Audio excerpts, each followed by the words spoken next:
So our thoughts create our reality. So and everyone brings to life a different perspective. We've got total control over our perspective. Yeah. So it's taking responsibility for your thoughts and your beliefs.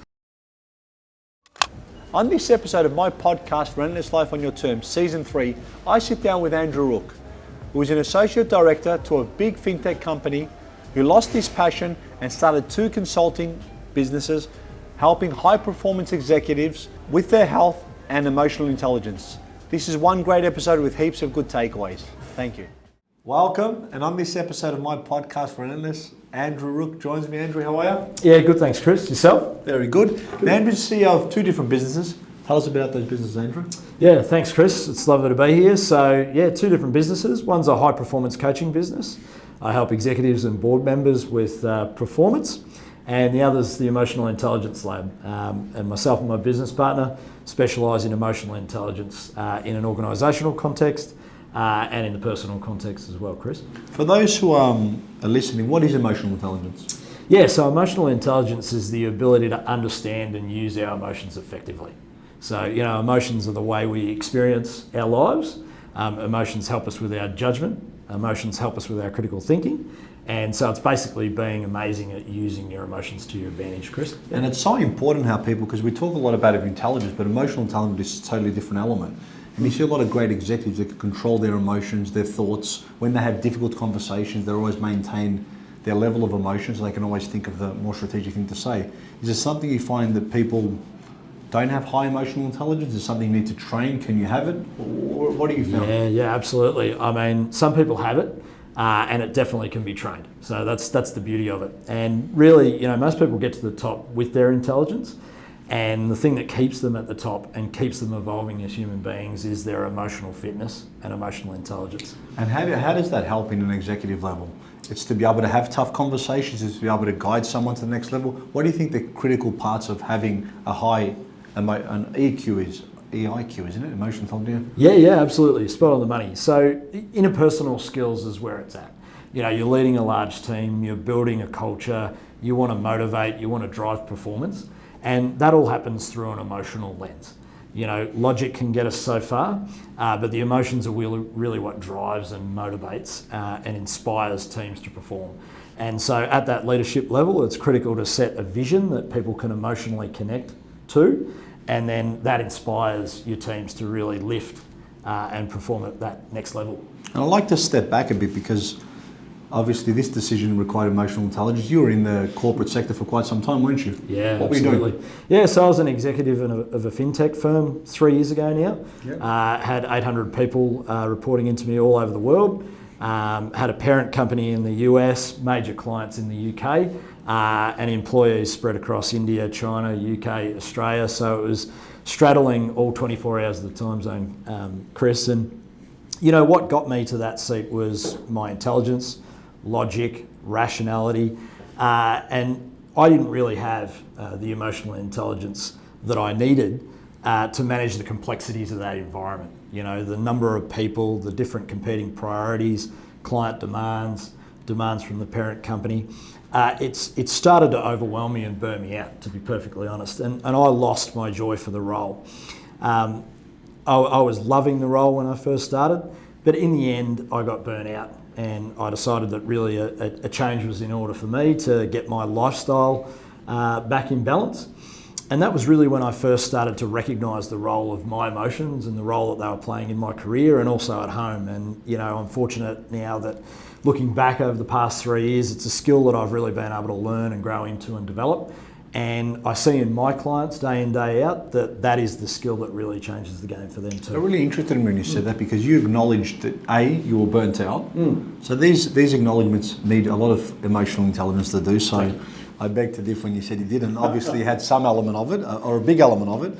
And then obviously you thought my heart and passion's not there. Yeah. And what you shared with me, I'd like you to share with my audience. How did you find what your next move was? Because a lot of people are in limbo, they're at a job they don't like. I don't really want to wake up, another 8 hours today, is it Monday, is it Tuesday? Yeah. For me, I'm very fortunate. I love what I do. I can do 10, 12, 15, 20 hours a day. I absolutely love it and I can go home. But not many people have that luxury to find that. How did you find it? How did you retrace your steps Yeah, Because that really intrigued me, and I love that story. Thanks, Chris, and I love that you found what you love, and it shows through this podcast and all that you do. So really fortunate to be here with you. For me, I was a Type A high achiever, and when I got exhausted, really what I had to do was step back and say, what's my big why? What's my purpose? Because my purpose had evolved, beyond just being an executive. Which is okay to change that, because purposes evolve. Yeah, purposes The reasons evolve. why you get up evolve. Absolutely. And, what I did was I went back, and I do this with my clients all the time, I went back to a time where I was really happy and in flow. I love that, by the way. Yeah, flow is the name of the that, game. And it was actually quite young for me. It was sort of around the 10, 12 age.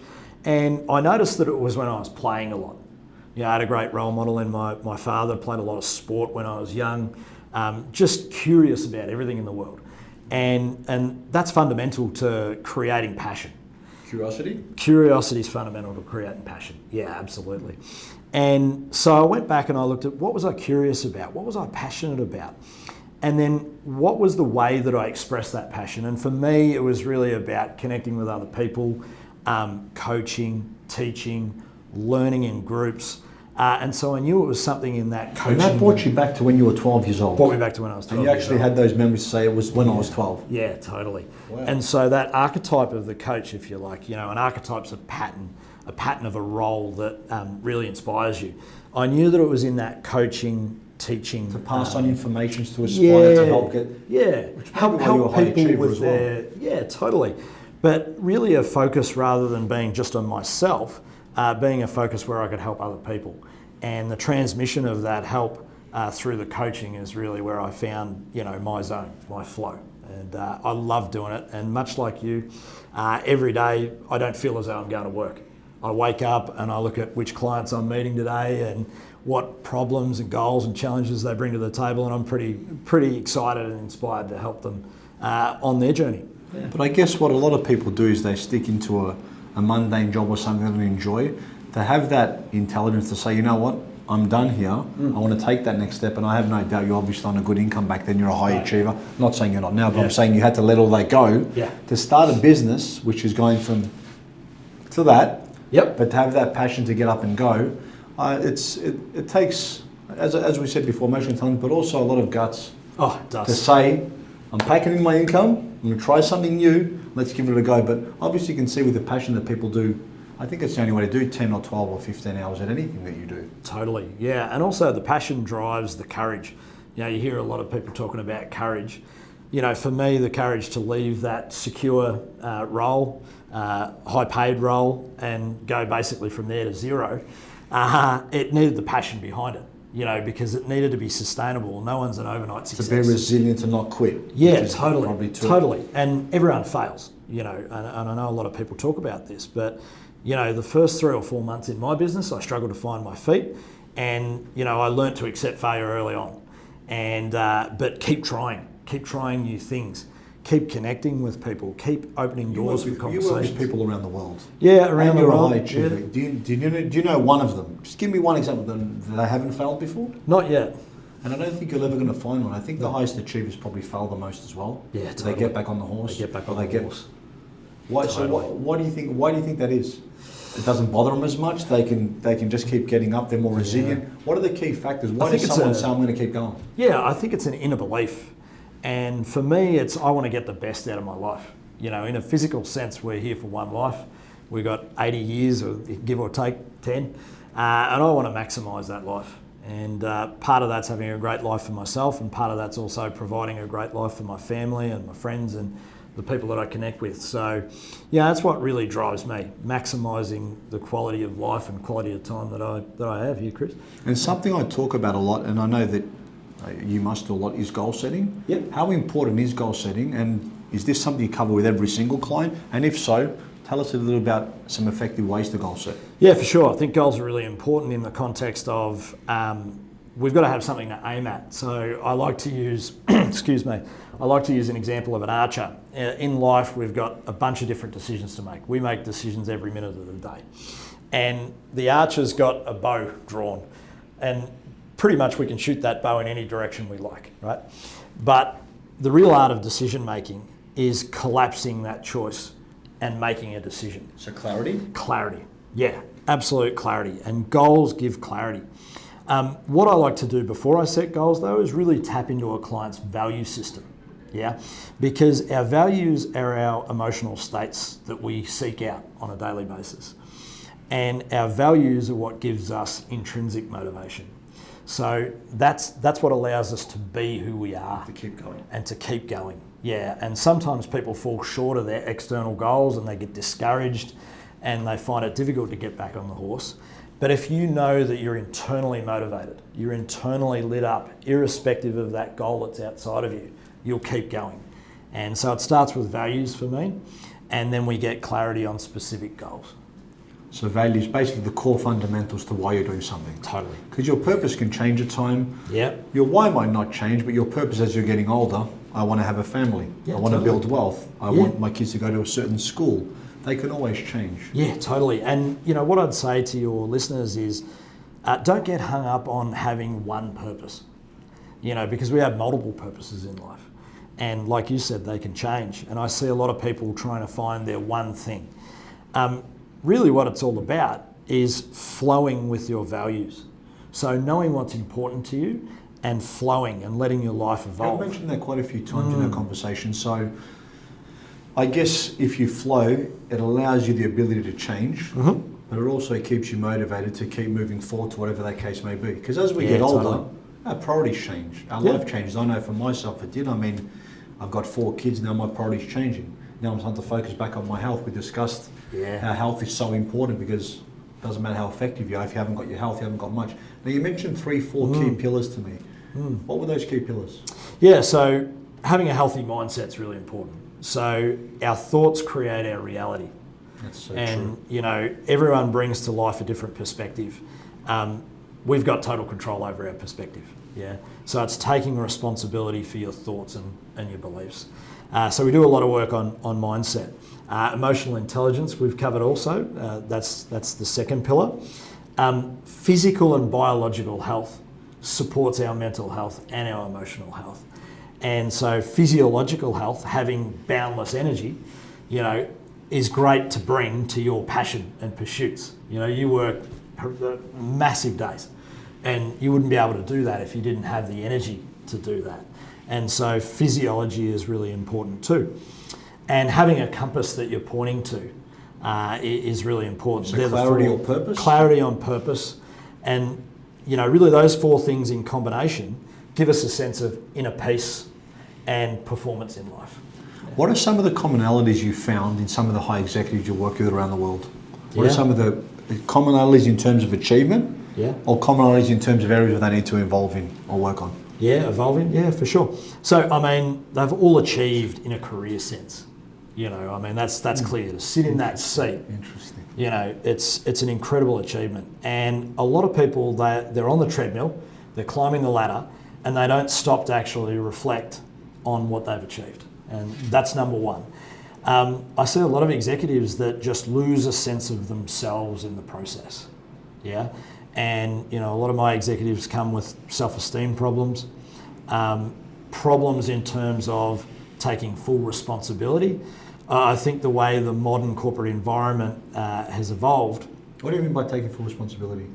Yeah, well, you know, a lot is on the leader's shoulders today. And there's a lot on various social media platforms and on podcasts and about how to be a leader and what you should do and what you shouldn't do. And I find it to be really confusing. It's very subjective too, yeah, because everyone's style is different. Yeah. You can have good tips, but everyone's different. Yeah, totally. And the context or the environment that they're leading in is also completely different. Got different team. Different team. Different coaches. Yeah. Different resources. That's exactly right. That's a very good point. Not many people see that. Yeah. And you might have a winning team. And I think a lot of leaders, they judge themselves constantly against this external benchmark that in some ways is not real. And so I always bring them back to themselves and ask them how would they know whether they're doing a good job or not. I judge myself a lot against myself a year ago. Against yourself a year ago. And that's awesome. Time. Yeah, and you're looking for that progressive improvement, right? Of course, you have to. And you're judging yourself. You're not relying on other people's judgment of you to have a happy life. No. And that's a big difference. Yeah, I see a lot of people outsource their happiness to others and how others perceive them. And so we do a lot of work to make sure that, the executives and board members that I work with take full responsibility for everything that happens in their lives. So at work and at home, you at work and at home, and you can't separate the two. As much as we want to, we can't separate the two. Because people talk about work-life balance, we talk about work-life choices. Yeah. Because for me, sometimes I do find I disappear within my work, but that's when my wife tells me, hey, you need to be home as well. And although it's never going to be even in terms of hours spent, because I'm very work heavy, as long as I'm present and have a balance of being here and being there, it works for me. And like you said, Totally. Is there one magic silver bullet? No. Everyone's got to find their own path. Yeah, and every family is different too.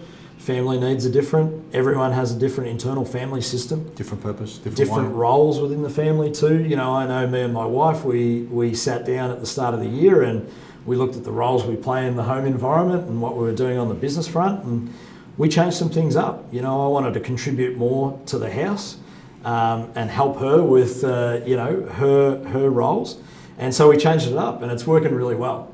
And that's something we do on a regular basis. Every 6 months we'll sit down together as a team and we'll look at what roles we're playing in different contexts. Again, that's emotional intelligence. It's though. emotional to have intelligence. the ability to have that conversation without lifting your back up. Yeah, and my wife's got different values to me, and she wants to pursue her most amazing life. And if I can support her and we can align our values, that's when the family team just thrives. Yeah. It's about playing your position to the best strength. Playing your positions to the best strength. Yeah, totally. Which I guess it's a team effort. So let me ask you, you've been around a lot of good executives. Do you remember one key course or book that you've read that's really impacted your career? Yeah, so the book for me is The Alchemist. Yeah, the book for me is The Alchemist. And I actually got that book when I was 20 years old. I was working at PricewaterhouseCoopers.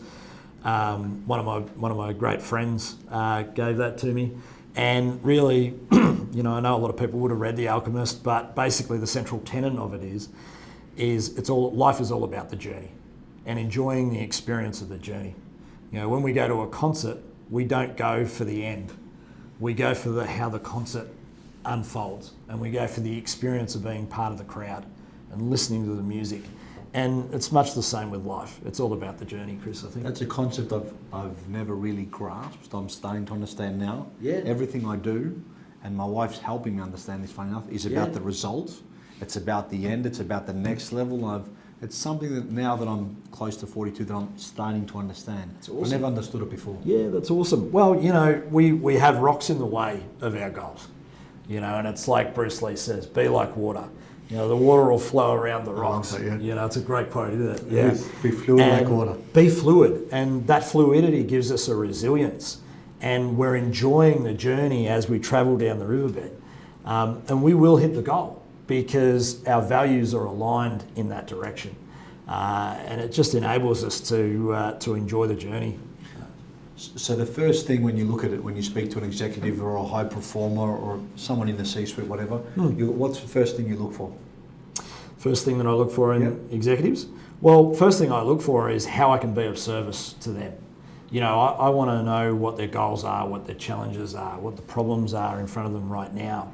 And, I really want to know how I can be a part of helping them overcome those problems and step towards the goals. And that's the first thing that I always look for. Okay, now I was going to ask you a couple last questions as well before we go to our minute. If any of our audience wants to get in touch with you, because we haven't got a long time, you can cover it. We can sit here for hours talking, Andrew. For sure. How do they get in touch with you? Yeah, so two ways. Andrew at andrewrooke.com. Reach out, send me an email. I'm on Facebook, LinkedIn, Instagram, so you can reach me there. And the Emotional Intelligence Lab, www.theeilab.com.au. Jump on our website, there's heaps to download there, freebies for you. We've got a book on high performance leadership using your emotions. That's a pretty cool download. Encourage you to look at that. You can leave a message for us on that website too. Excellent. Now, you ready for your fast minute? For sure. Let's go. Now, I already know this one. Your favourite book? Yeah, The Alchemist. There you go. If you had one magic stick, which are 3 things you could change in the world, what would you change? Well, I'd change one thing, and that'd be tolerance. You know, if we all had tolerance, the world would be a far better place. Yep, that's one. 3 things. Tolerance. Joy. Yep. Yeah, and peace. Okay. Yeah. Quality of life or quantity of life? Both. Yeah. I said that answer but quality over quantity, but I'm shooting for both, Chris. Of course. Why settle? You've only got one life. One strange fact no one knows about you? I'm a biohacker. So I'm Biohacker? Yeah, biohacker. So I hack my biology. And to the question of quantity or quality, I'm going for both. So I look at biological interventions that can help me be as healthy as possible, because our health is our foundations for our relationships and our wealth in life. And if we don't have our health, we don't have anything. So that's one thing I'm really passionate about, and one thing I do every day. What's a new technology that will transform the future, do you feel? I think humans will transform the future. You know, AI will play a big role. Robotics will play a big role. You know, I'm familiar with all that space. But at the end of the day, humans have intelligences that machines will never have. And people have got to recognise that, you know, when we tap our full human intelligence, we can do things that no machine can do. So, very interesting conversation. Jack Ma was talking with Elon Musk. Jack Ma believes humans will be the future. Elon Musk believes robotics is very interesting. Yeah, Favourite food? Is that favourite food? I really like my local red duck curry, if I'm perfectly honest. Yeah, it's, you know, the lychees and the pineapple are amazing. Now, we've had a lot of great takeaways in this podcast. If you tell our listeners 3 key takeaways to take, what would they be? 3 key takeaways. Take responsibility for everything in your own life. Focus on what you can control and let go of what you can't control. And raise yourself up above the level of today's conversation. You know, there's a lot of polarity in today's conversation, a lot of misinformation and a lot of anger in society today. And I think raising yourself above that conversation and becoming tolerant and becoming aware of diverse perspectives and accepting of that just actually gives you a sense of groundedness and inner harmony with yourself. And peacefulness, I agree. And peace. On a scale from 1 to 10, how much have you enjoyed this podcast? I love it. 10. There you go. Thanks you very Chris. much. Thanks for having me. To all you, thank you very much for listening for another great episode of Relentless Life on Your Terms. Andrew Rooke, we appreciate your time. Thank you, sir. Appreciate yours. Thank you very much.